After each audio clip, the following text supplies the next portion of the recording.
investigación se usa de diferentes maneras, debido a que trata de cómo descubrir lo que ya se sabe sobre algo. Se utilizan de diferentes tipos de investigación para establecer o configurar hechos, para afirmar resultados de un trabajo previo. Por lo tanto, existen varios tipos de investigación. En los principales encontramos el de campo, que es el método científico que permite obtener nuevos conocimientos y el cual diagnostica necesidades dependiendo de las variables. En cambio, el documental es el que se encarga de recopilar el material y ordenar las fuentes y documentos para analizarlo, ya sean libros, documentos, artículos, revistas, periódicos y cualquier tipo de lectura que sirva para hacer una investigación. ¿Cuáles son los dos tipos de estudios? Están el exploratorio, que presenta una visión general y aproximada del objeto de estudio, cuando tiene o ha sido un poco explorado. Esto quiere decir que el exploratorio se encarga de buscar la fuente de la investigación. En cambio, el descriptivo se encarga de descubrir las características y de generar varios fenómenos simbólicos donde exista una variable diferente.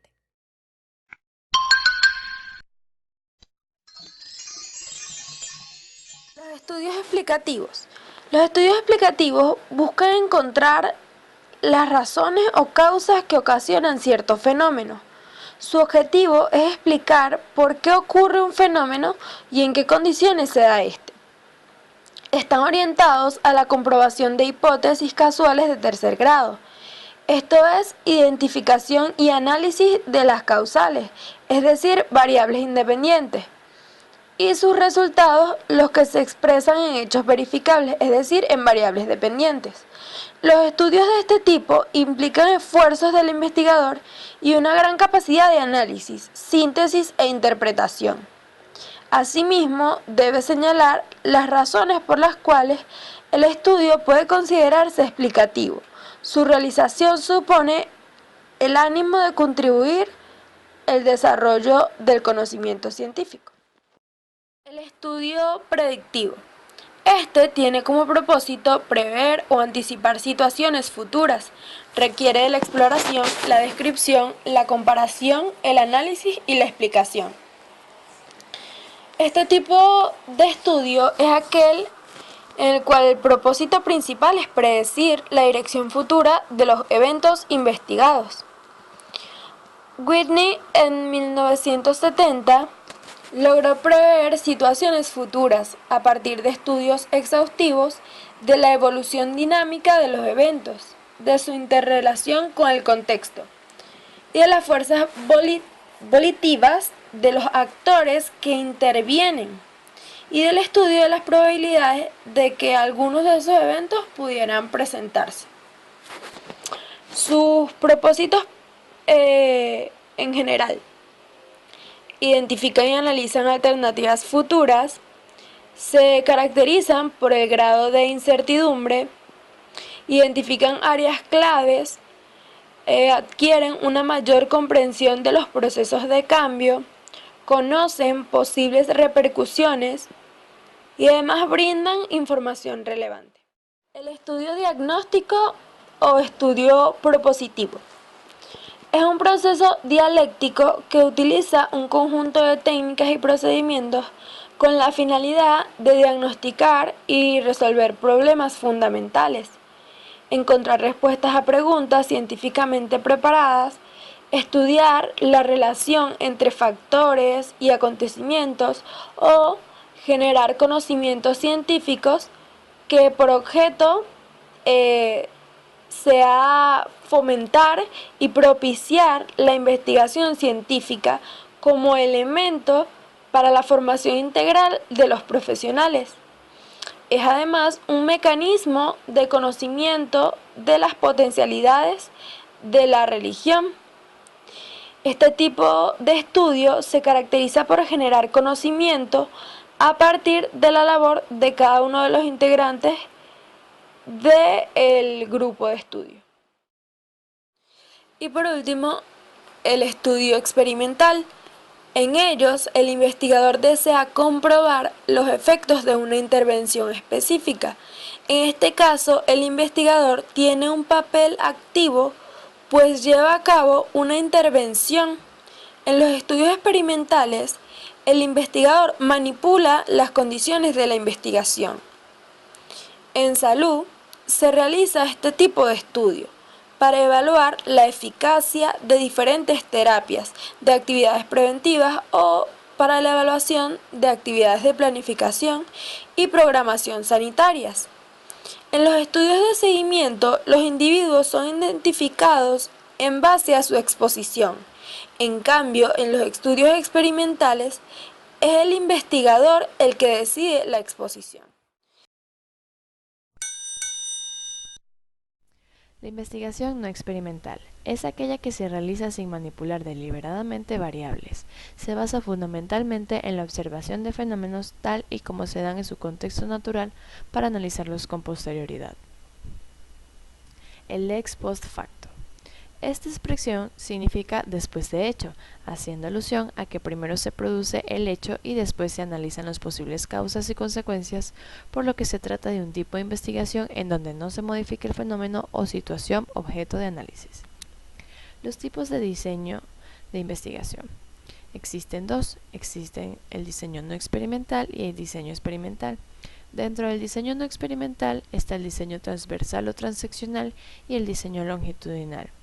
El transversal se utiliza cuando la investigación se centra en analizar cuál es el nivel o estado de una o diversas variables en un momento dado o bien en cuál es la relación entre un conjunto de variables en un punto en el tiempo.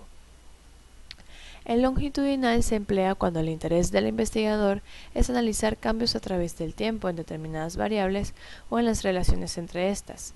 Recolectan datos a través del tiempo en puntos o periodos especificados para hacer inferencias respecto al cambio, sus determinantes y consecuencias. El diseño experimental es una técnica estadística que permite identificar y cuantificar las causas de un efecto dentro de un estudio experimental. En un diseño experimental se manipulan deliberadamente una o más variables vinculadas a las causas para medir el efecto que tiene en otra variable a interés. Los diseños transeccionales se dividen en 4 categorías. Diseños transeccionales exploratorios. Se trata de una exploración inicial en un momento específico. Su propósito es empezar a conocer una variable o un conjunto de variables como una comunidad, un evento, una situación, entre otros, y por lo general se aplican a problemas de investigación poco conocidos o nuevos. Diseños transeccionales descriptivos.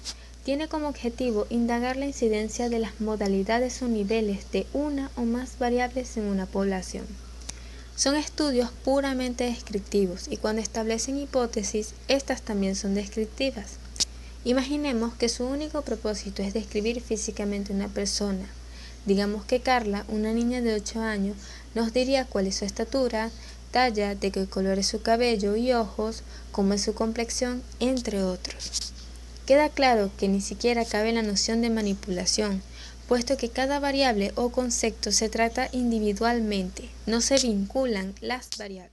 Diseños transeccionales descriptivos. Tiene como objetivo indagar la incidencia de las modalidades o niveles de una o más variables en una población. Son estudios puramente descriptivos y cuando establecen hipótesis, estas también son descriptivas. Imaginemos que su único propósito es describir físicamente una persona. Digamos que Carla, una niña de 8 años, nos diría cuál es su estatura, talla, de qué color es su cabello y ojos, cómo es su complexión, entre otros. Queda claro que ni siquiera cabe la noción de manipulación, puesto que cada variable o concepto se trata individualmente, no se vinculan las variables. Diseños longitudinales de tendencia, trend. Son aquellos que analizan cambios a través del tiempo, dentro de alguna población en general.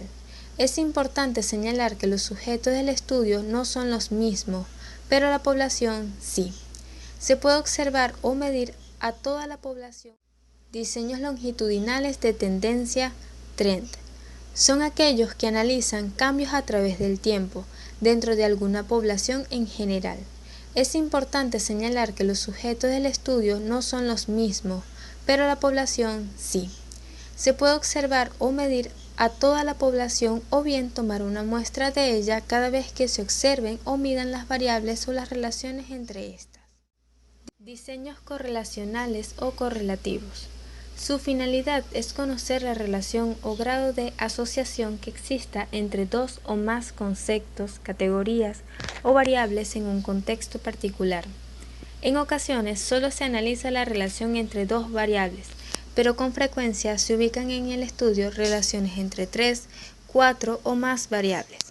Al evaluar el grado de asociación entre dos o más variables, miden cada una de ellas presuntamente relacionadas y después cuantifican y analizan la vinculación. Diseños longitudinales de evolución de grupo cohorts. Se examinan cambios a través del tiempo en subpoblaciones o grupos específicos. Su atención son los cohorts o grupos de individuos vinculados de alguna manera o identificados por una característica común, generalmente la edad o la época. Tales diseños hacen seguimiento de los grupos a través del tiempo y por lo general se extrae una muestra cada vez que se recolectan datos sobre el grupo o la subpoblación, más que incluir a toda la subpoblación. Diseños longitudinales de evolución de grupo cohorts. Se examinan cambios a través del tiempo en subpoblaciones o grupos específicos. Su atención son los cohorts o grupos de individuos vinculados de alguna manera o identificados por una característica común, generalmente la edad o la época. Tales diseños hacen seguimiento de los grupos a través del tiempo y por lo general se extrae una muestra cada vez que se recolectan datos sobre el grupo o la subpoblación, más que incluir a toda la subpoblación. Diseños longitudinales de panel. Son similares a las dos clases de diseños vistas anteriormente, solo que el mismo grupo de participantes es medido u observado en todos los momentos. Este tipo de diseño sirve para estudiar poblaciones o grupos más específicos y es conveniente cuando se tienen poblaciones relativamente estáticas. Por ejemplo, se toma un grupo de 50 guatemaltecos que estén emigrando a Estados Unidos para trabajar y evaluamos cómo cambia la percepción que tienen de sí mismos durante 10 años, con recolección de datos en varios periodos, pero sin definir previamente cada cuánto. En los diseños de panel se tiene la ventaja de que, además de conocer los cambios grupales, se conocen los cambios individuales. Se sabe que casos específicos introducen el cambio. La desventaja es que a veces resulta muy difícil obtener con exactitud a los mismos sujetos para una segunda medición u observaciones subsecuentes. Cabe concluir que los diseños longitudinales recolectan datos sobre categorías, sucesos, comunidades, contextos, variables o sus relaciones en dos o más momentos para evaluar el cambio de estas. Dicho de otra manera, si estudian una población, son diseños de tendencia trend. Si analizan una subpoblación o grupo específico, son diseños de análisis evolutivo de grupo cohorto. Y si se estudian los mismos sujetos, son diseños de panel.